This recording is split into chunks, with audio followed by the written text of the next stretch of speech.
Well, hello, and thank you for joining us at Daddy Pete Gardening today.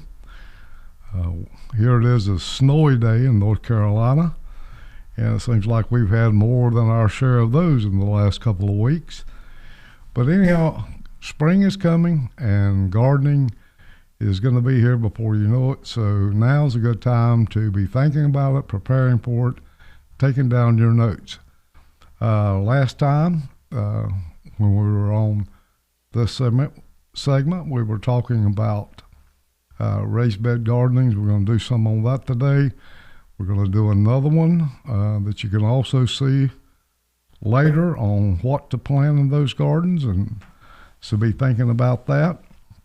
So let's get right into building your raised bed. Whether you're a first-time gardener or you've been gardening for a while, maybe you've used row gardening technique, maybe you've always wanted to do this. A raised bed garden is something that will last you for years to come. Also, if it's built right, prepared right, located right, it will give you many, many, many fresh vegetables, herbs, if you choose, and some fruits. So we're going to talk about, most of all, where and how to construct that raised bed. So the right size bed, that's something that's very important. You want to make sure that your bed is something that you can work, something that you can obtain your vegetables with, keep your weeding done, and most of all, I don't like to get inside the raised bed once that I've built it. So I like to build a raised bed where I can actually kneel down, or depending on the size of the bed you have and height, I can reach across. Most raised beds are built where you reach across to the center of the raised bed from one side, go around, and then you can reach to the center from the other side. That way it gives you full range on weeding, on planting, on harvesting. Now, a raised bed can be as long as you want it to be, but width is where you're going to want to think about. I think if you keep a raised bed, and this is what I like to do, 3.5 feet wide to no more than 4 feet wide gives you a perfect working area. Now, again, length doesn't matter, but what does matter is, again, location of the raised bed. Once that you decide that you're going to put a raised bed in, you need to look for a couple of different things on your property. First of all, how much room do you have and how much are you going to dedicate to your raised beds? Now, I will tell you this much. This is something that once you get started, it's habit forming. You're going to build and build and build. Well, I could do this in a raised bed. I could do this. And, you know, we're sitting here going, why raised beds? Raised beds is something that if you build it up above the ground, you can control your water, your moisture. You take up just probably a tenth of the space you would use in row gardening. The cultivation is basically gone. Weeding is easy. Planting's easy, and harvesting's easy. You can get a lot of vegetables, a lot of fruit, a lot of herbs in the same raised bed space that you probably would get in 10 times that square footage if you were doing it in a row garden type. So think about that. Now, a raised bed on the initial start is a little expensive to do, but keep in mind this is a investment for years to come. This is not just a one-time thing.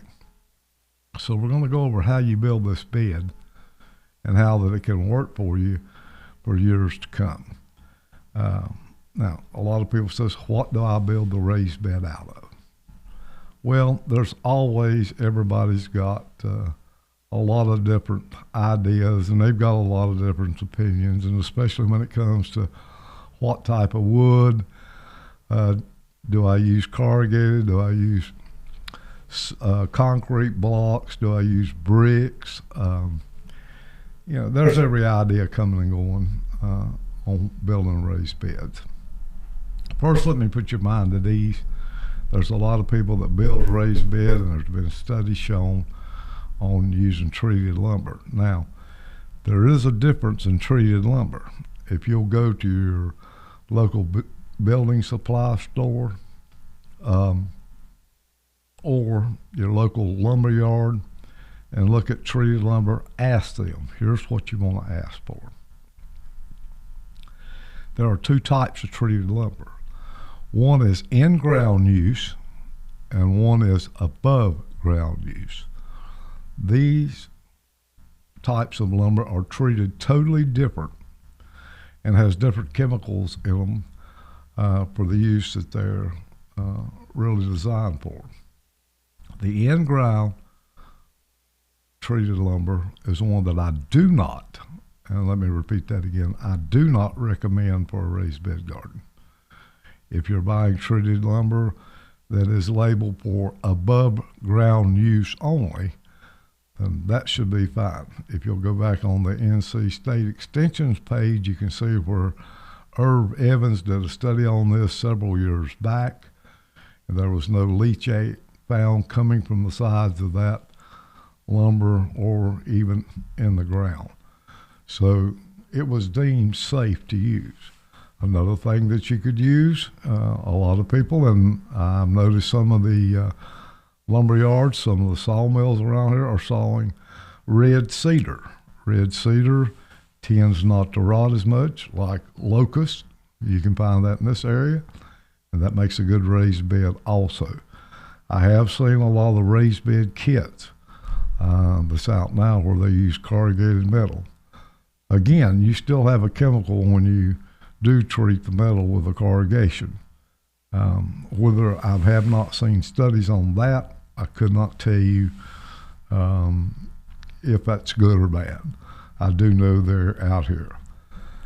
And then you say, well, why don't we just go over to the home building supply and pick up just regular 2x6s, 2x8s, 1x8s, whatever, and build our raised bed out of it. Most of the time, the lumber that's used in home construction is pine lumber. With it not being treated, you're looking at a couple years and it's going to rot away and it's to do all over again. And as we talked about here earlier, that is a very expensive thing. Building the raised bed does have some expense to it, but if built right, it will last you for years on end, and you will enjoy fresh vegetables, herbs, or berries, whatever it is that you decide on planting. And that's something we're going to talk about in another video on what to plant. Now, when you're building a raised bed, again, we talked about you want your width to stay within 3.5 to 4 foot wide maximum.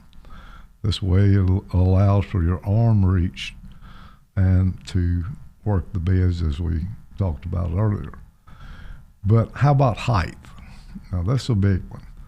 On height, I say we need at least 12 to 18 inches, and the reason being you need to support a lot of plants. Now if you were only going to plant lettuce or radishes or greens in that bed and you made it 6 to 8 inches high, that would be fine. But let's say we want to do some root crops like potatoes. Maybe we're going to do a cobbler variety or a Kennebec variety of eating potatoes. Or what if we wanted to grow a variety of sweet potatoes? Then we need a deeper bed for those. What if you decided, well, I'm going to fix a trellis and I want to grow some okra, which is a long stalk. Wind comes by, if you don't have enough for the roots to go down and actually get a halt, then your plants will blow over in a storm or whatever. Corn. One thing I don't recommend is much corn in a raised bed unless you're going to dedicate one raised bed just to growing sweet corn. One thing about corn, it is a plant that produces 1-2 ears, and it does it one time only. It doesn't keep producing during the season. You get a one-time crop off of it. you're taking up a lot of your raised bed just for that. So keep in mind, 12 to 18 inches is a good size of raised bed. Now, as we go on, let's think about this a little bit. Excuse me. Let's think about why 12 to 18 inches, and we're going back to expense. Well, that gets pretty expensive, especially if you're buying bags of soil. So keep that in mind. As we prepare for that bed, we're going to talk about that for a moment. But there's ways that you can add to this bed and add to the soil. Now, here at Daddy Pete's Plant Pleasure, we were probably one of the first ones that came out and offered to our gardeners a raised bed mix that works real well. We've been doing that for just years, along with our other products. And by the way, if you would like to see our products, you can go to our website, which is daddypetes.com, and look at all the different products there. And because you have other growing needs just the size of raised beds, some for your landscape, some for your pots, etc. So you can find that there also. Now, let's talk about getting that raised bed started. Then we're going to talk about putting the soil in and how we can save some money doing that. First of all, you want to pick a spot for your raised bed according to the crops you're growing. Now, most crops, especially vegetables and herbs, and most of your fruit likes a full day sun. If not, at least 4 to 5 hours worth of sun would be great. So pick a spot that's not under the trees, it's not shady for most of your raised bed crops. So pick a spot on your landscape where you can dedicate it to that raised bed in full sun. That's number one. Number two, make sure that you have drainage for that raised bed. Now, this is why we're building a raised bed. One of the reasons also is so that we can control the water to your plants.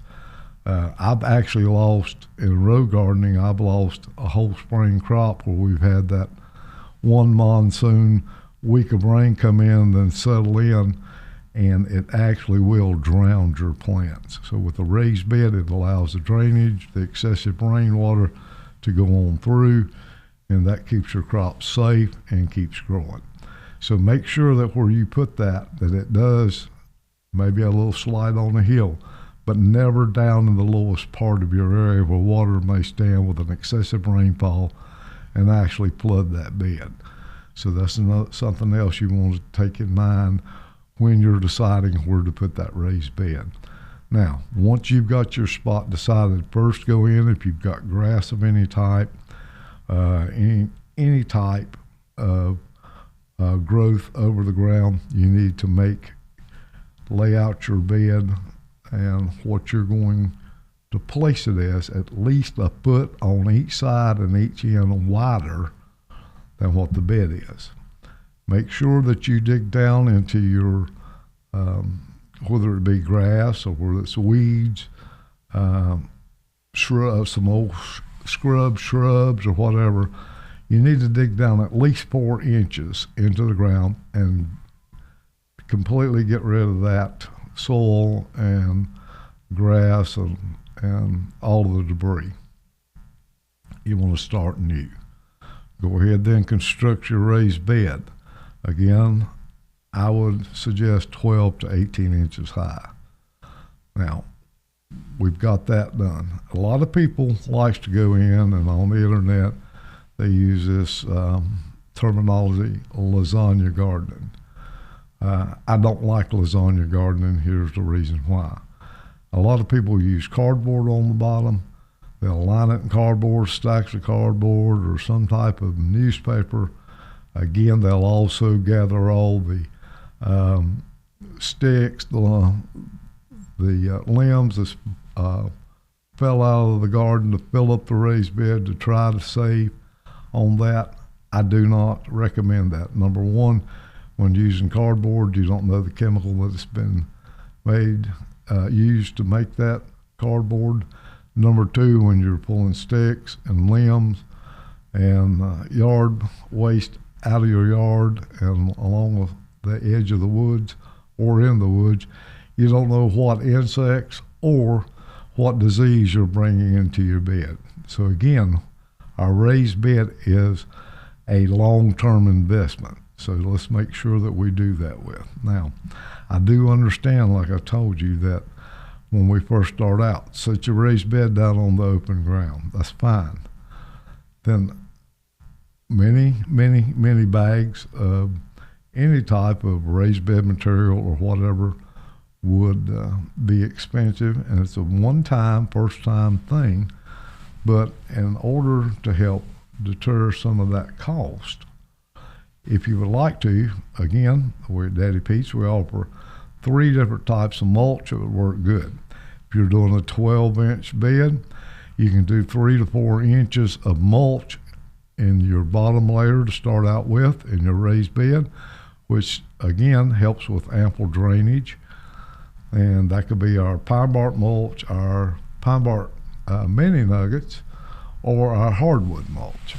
Now, the reason I'm saying watch on these mulches, a lot of mulches you find up, the hardwood will be so-called hardwood mulch, but it's maybe ground up out of used pallets. Again, we don't know what's been on those pallets. Some people say, well, I've got colored mulch, I can use that. Again, they're using a mulch that has dye in it. I recommend that you use a mulch that is completely 100% virgin pine bark or hardwood bark material. That way we know that it's been through a heat process when it was made, a natural heat process, and that we also know that we're not bringing any unwanted weed seeds, we're not bringing on any disease or any insects there. So go ahead and start that layer, 4 inches or so if you're doing a 12-inch. If you're doing an 18-inch raised bed, again, 6 to 7 inches of mulch in the bottom of the bed will be fine. We also have a product that is actually does have the hardwood mulch and our compost mixed in it, which is a little bit less expensive than buying a all raised bed mix. Again, it provides drainage at the bottom, and it also comes in a 2 cubic foot bag that's called the Daddy Pete's Professional Landscape Mix. Great product. It's great in building beds. You can use that in the bottom. Again, you can pull that up 4 inches or so if you're doing a 12-inch bed, 6 or 7 inches if you're doing a 18-inch bed. And then once that's in, what you want to go ahead and finish or top it off with the Daddy Pete's raised bed mix, and you're ready to go.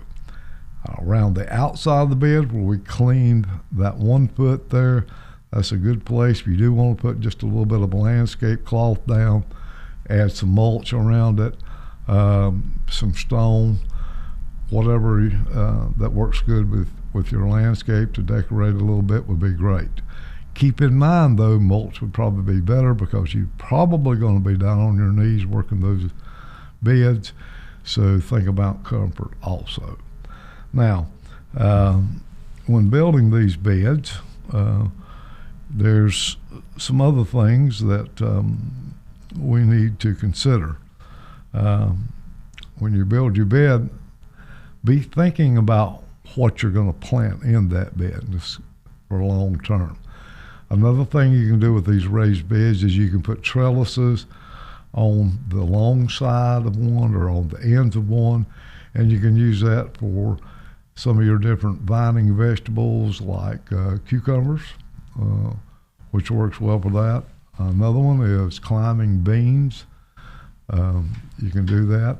And even to the point of if you do have some of the indeterminate tomato varieties, you can also use that, let them grow close to that, and you can tie off that if you use a lattice type or a type of, sometimes people use these cattle panels, which is the wire, or they use the 2x4 roll wire and use that. And you can tie your plants off to that and to keep them upright, because most tomatoes, most peppers going to need staking or caging. So that works well too. So this is just some of the things that you need to take into consideration when you're building a raised bed. Number one, location, okay? Number two, what am I going to construct it out of? Number three, how am I going to construct it? Make sure that you dig below it, get rid of that. Now, here's the thing that most people do, and this is one that you want to stay away from. Well, you know, you just told me I could use mulch, I can use a raised bed mix. How about if I go down to the local municipality and grab some of their compost? I would say beware of that, because again, you don't know what's being composted, what has been composted, and I would not want that in my vegetable garden by no means. Another thing is, what if I use some of my native soil? If you go down far enough where you don't have weed seed in there and you want to mix it in with the raised bed mix, 10 to 15% of a good clay soil would be fine, as long as you do know that it's, you know, not a contaminated soil. If it's your own soil, it's been dug down, the weed seed and the weeds, the grass part has been thrown away, and you go below that line of say 6 inches, then you start to dig, I think you'd be fine. In fact, something like a good clay with a raised bed mix works well. A lot of people wants to go to the store and buy play sand and mix in. We save a little money, we'll add play sand. Again, be careful, know where the sand came from, know where its origin was, make sure that there's not any chemicals or somewhat in that. So that's just going to give you a good idea today, and let you know kind of what you're up against building those raised beds. But if you do it right the first time, you're going to have something that's going to provide you a place to grow your fresh vegetables, your fresh herbs, your fresh fruits, and we'll talk more about that on the next segment on planting, what to plant in there in your raised bed. But if you have any questions, here's the good thing about it. You can go to our website, which is daddypete's.com, and if you'll look on our front page, you can go and archive all of our podcasts. We do have videos where we do demonstrations of different plantings, even the point of planting in pots, straw bales, regular garden, raised bed gardens, growing your own plants, you name it, it's there. Also, we do have a place where you can click on it, ask a question, leave a comment. We'd love to hear from you. Just to let you know, if you do send in a question, leave us your email address, phone number, whatever, however you'd like for us to contact you back. And we do answer all of your emails and all of your questions. If it's a random question, I've got a lot of them, we'll hit it with a video and let you know that way. But we will still give you a personal answer back also. If there's something you would like to see us do on these videos or talk about, please let us know. Our motto and the way we live by here at Daddy Pete's is we help you grow. And that's exactly what we intend to do. We appreciate you letting us partner with you and that you're sharing your garden experience with us. And that's what we're here for. We do want you to be successful. Most first-time gardeners don't go back for the second time because nobody has offered them a way to be successful. And that's what we want to do here at Daddy Pete's. So be looking for our next one. And we're going to talk a little bit about what to plant in that raised bed garden, give you some tips on that. So again, let me thank you for joining us today, and we'll see you next time. I'm Melvin York, and you've been listening to Daddy Pete Gardening.